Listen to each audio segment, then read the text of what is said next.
Então, esta intervenção é, sobretudo, uma partilha de alguns aspectos que trabalhei na minha dissertação de mestrado, em que pretendi, aliás, fui desafiado a abordar, na altura, por Matos Ferreira, a abordar a problemática da religiosidade do Marquês de Pombal. Na altura, não tinha pensado desistir, naturalmente, não encontrei material, pelo menos diretamente, sobre este assunto, mas algumas das coisas que hoje aqui trago remontam a esse percurso.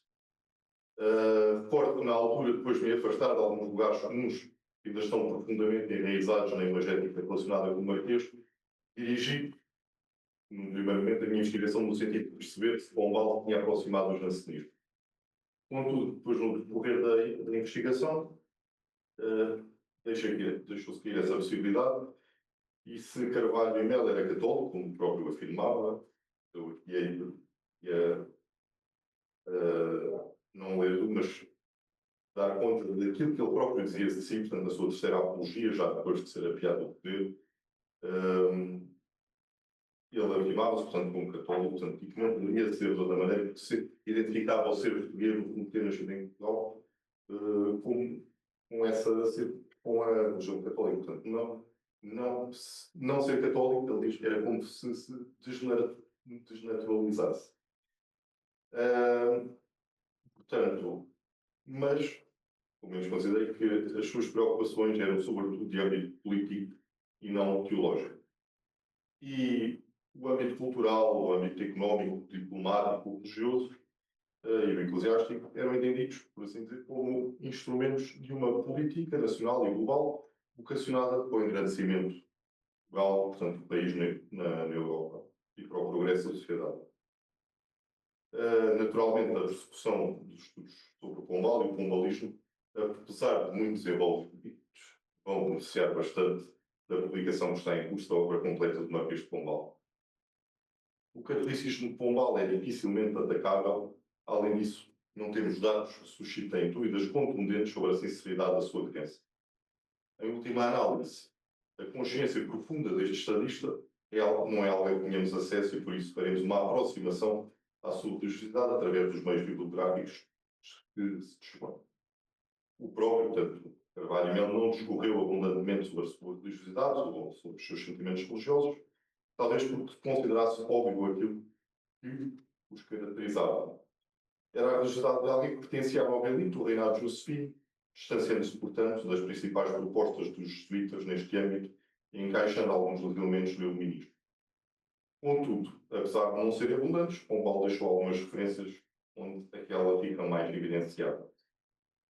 O contacto com a documentação e a leitura da bibliografia disponível aproximou-nos da perspectiva de José Silva Dias, que referia o catolicismo de Pombal como inatacável pelo lado da fé e do culto. Citação. O mesmo autor referiu que quer em Londres, quer em Viena, essa dimensão ter-se-ia articulado com as diretrizes do iluminismo católico em matéria de disciplina, de sensibilidade religiosa, perturbações políticas e de reflexos cultuais. Importa referir, desde já, que Silva Dias problematiza a existência de uma corrente designada iluminismo católico enquanto tal. Mais que o iluminismo católico, existiram católicos que se situam ou podemos enquadrar no parâmetro das luzes, sendo que as luzes, enquanto são também uma corrente bastante eclética e diversa, comporta, e o mesmo se pode dizer também a nível de diversidade no próprio seio do catolicismo. E, portanto, poderemos dizer que existe o catolicismo, o iluminismo católico que é tão diverso quanto os próprios católicos, cada um deles, se inseriam nos parâmetros das luzes. Portanto, considera-se que, sendo católico, Marquês de Pombal se inseriu, portanto, nos parâmetros das luzes, baseando-nos em alguns textos que ele escreveu e onde utiliza a linguagem própria desta corrente. Por exemplo, na despedida, depois da fundação da Universidade de Coimbra, Pombal tinha consciência que, com aquela forma, e cito, se dissiparam as trevas com que os inimigos da luz tinham insuperavelmente coberto os felizes génios portugueses. Isto em 1772. Neste excerto é visível a consciência de que está em curso um processo de iluminação contraposto às trevas da ignorância que obscureciam as inteligências do rei. A reforma da Universidade de Coimbra pretendeu criar, em Portugal, um foco de onde irradiassem essas luzes. Essa foi, efetivamente, a obra do pombalismo que sobreviveu depois da queda de Pombal, muito também pelo esforço de Dom Francisco de Lemos.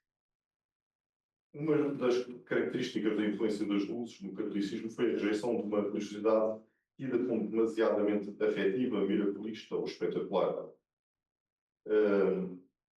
E é neste contexto que eu trago aqui um excerto, está dividido em duas partes, onde Pombal vai invectivar aquele apelida de fanatismos e entusiasmos devotos, que é outro modo de falar de superstições e crendices, ou seja, aquilo que se opunha uma piedade iluminada, esclarecida e polida. E é nesse contexto, portanto, que Pombal escreve, nesta carta que escreve a Dom Gaspar de Bragança, portanto, ao arcebispo de Braga, uma carta dando conta de. Assim mesmo, portanto, não terão passado, portanto, não escaparam, portanto, não serão escapadas à vigilância de Vossa Alteza as diligências para se extirparem farados, pais espirituais, beatas, que se ajuntam congregações, delas debaixo da sua direção. Padres juntavam atrás de si, religiosos, mas também leigos neste caso, e que ele vê nisto, no fundo, uma maquinação dos jesuítas, que armam uma guerra de fanáticos contra o reino. Gentes ilusas, alienadas do seu estado natural, cujas imaginações fenecidas com frequente aplicação a semelhantes obras. Foram compostas, portanto, estas obras e os seus autores com depravados fins para produzirem malignos efeitos na Igreja de Deus, santa, simples, imaculada, e pela sua mesma natureza e doutrina incompatível com os artifícios e estratagemas daquelas devotas imposturas. Depois prossegue. Também não posso esquecer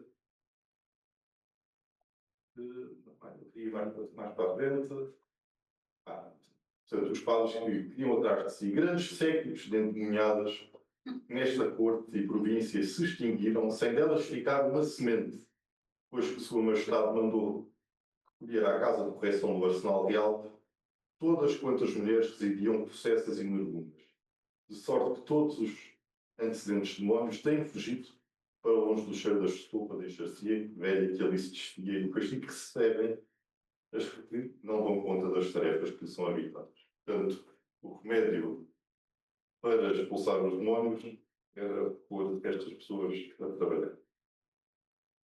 Portanto, percebe-se desta carta de Pombal, em termos de fugimento destes, como disse, fanatismos e entusiasmo de uma guerra dos jesuítas contra o reino. Um elemento que nos pode ajudar a aproximar a região de Pombal é a obra de Luís Moratório, intitulada dela Regolata di Devozione Cristiana, bastante considerada, que era a obra que era seu autor nos meios católicos afetos à corrente das luzes. Este trabalho, esta obra, contém as diretivas de uma prática católica esclarecida. Nela, a primeira regra do cristão é amar a Deus, tentar agradá-lo através das boas obras e da obediência aos mandamentos da lei e às prescrições da Igreja. Ou seja, a fé por si não é suficiente, é necessário que ela se traduza em comportamentos conformes. Os sacramentos da penitência e da Eucaristia são considerados os dois grandes gestores da Igreja e os meios mais eficazes da graça. A verdadeira devoção dos santos consistiria em imitar as virtudes e a devoção, e, por sua vez, a devoção à Virgem Maria é o exemplo mais sublime da perfeição espiritual. Ao advogar um cristianismo mais simples daquilo que era vivido no seu tempo, Moratório não desafiava a autoridade eclesiástica. Também ela, desde a tentar concretizar a forma da Igreja. Mostrava apenas, através dos seus estudos históricos, aquilo que a Igreja tinha sido.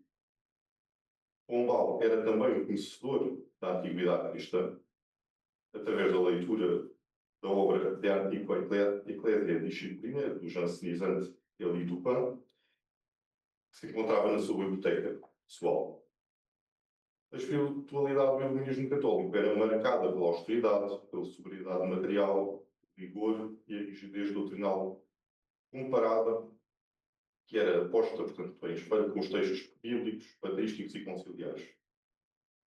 De inspiração paulina, esta espiritualidade quer estar presente no mundo das luzes através do seu poder no campo da educação, especialmente na matéria da catequese, permitindo que o rigorismo jansenista fosse mais facilmente assimilado, porque estava impregnada de autores moralistas e espiritualistas e espirituais de Foro Royal, orientando a sua ação para os ambientes cristãos mais diversificados. E ainda que já depois na altura em que saiu a terceira apologia, em que foi publicada a terceira apologia, havia uma quarta em que Pombal fala dos religiosos com quem convivia, isto porque se acusava Pombal de ter sido alguém que era contra as congregações religiosas. Ele, efetivamente, tendo hostilizado os jesuítas, também já se foi dito há pouco, o facto é que ele favoreceu outras congregações e muitos dos seus colaboradores eram pertencentes a ordens religiosas e é o próprio Marquês de Pombal que vai trazer à colação, portanto, muito destas pessoas que ele próprio chamou à colaboração numa das principais reformas que foram feitas neste período. Orientando para o fim, portanto, dizer ainda dos elementos mais conhecidos do catolicismo de Pombal, como foi referido pelo professor José Eduardo também, que eu desconhecia e acho que não teria lá chegado se não tivesse sido diretamente, que era a realização dos retiros sob a orientação dos vicentinos, numa casa em Lisboa, na sua casa em Lisboa, que é a chamada Casa das Gaivotas, mas depois também pertence à Ordem Terceira Franciscana, e depois no plano, ser familiar do Santo Ofício, e também os juiz da Irmandade do Santíssimo Sacramento da sua parte. Aliás, na terceira apologia sobre a filosofia da religião, ele vai descrever tudo aquilo que ele considerava importante da sua prática católica. A piedade pessoal do Marquês de Pombal, como eu já disse, sobre a qual ele não elabora muito, eu diria que não se deveria distanciar muito daquela que era proposta no livro de moratório que já referi. O pombalismo, cuja política se estruturou na base de um legalismo exponenciado, não deve ser visto na perspectiva de um anticlericalismo, à maneira do século XIX ou XX. Não se trata de uma filosofia nem de uma prática anticlerical, mas mais propriamente anticlerial, e marcada pelo intento de erudir a antiga hegemonia papal e as instituições emblemáticas e fiéis a essa política, descrevendo-se aqui uma das razões do seu combate contra os jesuítas. Pelo que aqui se expôs, observa-se que é impróprio rotular Pombal de anticatólico, anticlerical. Eu digo isto, parece óbvio, mas efetivamente, e o Paulo referiu isso logo no início, apesar dos estudos que se têm feito sobre o Pombal, no meio académico e fora dele, naturalmente muito fora dele, Pombal continua a ter muito visto a partir desta lente. Lembro-me aqui na universidade, não vale a pena dizer, um dos professores que me perguntou sobre o que é que eu estava a tratar, disse: estava a fazer sobre a religião do Marquês de Pombal. Eu disse: era um ateu e maçom. E ele tirou pela janela e eu fui continuando a trabalhar. A equipa de ideólogos e assessores e homens de confiança que deram suporte à sua política, podia aqui falar Pereira de Figueiredo, para Manuel de Senaco, Cardeal da Cunha, e tantos outros. Manuel de Senaco, claro, portanto, tantos outros foram pessoas que são, essas sim, mais claramente, cada um à sua maneira. Hoje, Francisco Lemos, que é importante referir, mas se o Carlos também poderá depois chamar, a falar melhor, voltar a referir. São todas pessoas que aí sim, pelos seus escritos, vemos que se aproximam mais do iluminismo católico e, portanto, acho que se pode deduzir, apesar de tudo, que quer os elementos discutidos do Pombal, quer destas pessoas que com ele trabalharam, Marquês de Pombal, de facto, se pode inserir neste campo. Só referir ainda, enfim, e depois, isto depois pode ainda ser transposto com alguma cautela, claro, mas para toda a ação, ou por uma grande parte da ação desta pessoa, portanto, do Marquês de Pombal, ou trabalho e mel, na sua ação política, na sua ação governativa. Portanto, não ver a sua ação sobre o domínio eclesiástico, ou, portanto, sobre a Igreja, como secundária, mas, ou como se tivesse sido uma consequência da sua ideologia política, mas ver, se calhar, ao contrário, ou de outro aspecto, perceber que esta sensibilidade uh, portanto, um católico inserido no parâmetro das luzes é, pode servir como chave de leitura para ler toda a sua ação governativa, sobretudo a seguir à expulsão dos jesuítas, nomeadamente a maneira como se lidou com a estatização, por assim dizer, da Inquisição, os critérios que presidiam à Real Mesa Censória e tantas outras no sentido de racionalizar, harmonizar a ação da Igreja e do Estado em conjunto,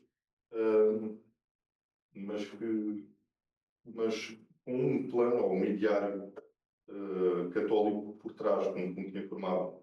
E, no fundo, encarna uma vontade, portanto, um programa reformador político e religioso, que eram, no fundo, também dois aspectos, ou os dois aspectos que, apesar de se distinguirem, na altura estavam profundamente implicados. Eu termino